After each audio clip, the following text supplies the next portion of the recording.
If you click on the Engaging with your inner child workbook, you will see different sections of ideas that you can choose one section to play with.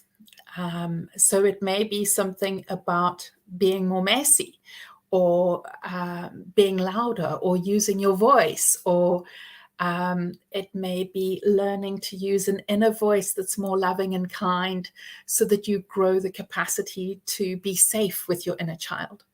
What I want you to do is play with that.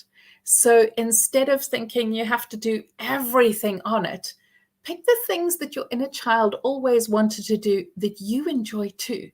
Because otherwise, you're going to resent doing whatever it is and feel exhausted.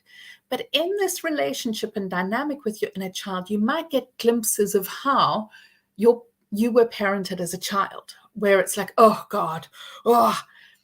And then you can notice and empathize with yourself. Instead of making yourself wrong, turn around to yourself and go, it makes sense that you are being frustrated, resentful, upset, and dealing with this because you had that treatment in childhood. And so for those of us who had neglect, who were blanked, who had still face around us, then we might feel that blanking now as an adult towards our inner child.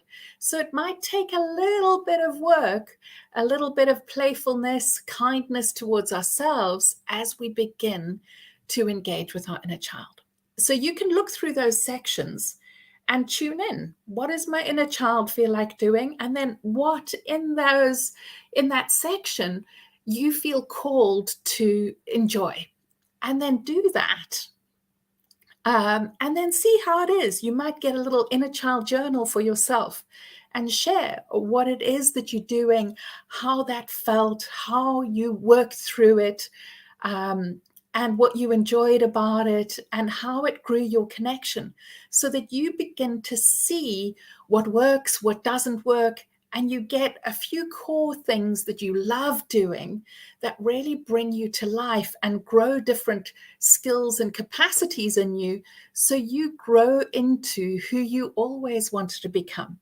You're not broken. You don't need fixing. This is just about developing yourself into who you would have been had you been reparented or parented in the way that you desired and deserved. Now you can do that for yourself through kindness, playfulness, exploring, adventuring, making yourself safe. I'm really curious to see how you access this work, how you work through it. Come and share with me. I'm really curious to hear. And I want to hear how this is shifting your relationship with your inner child. I'm sending you love.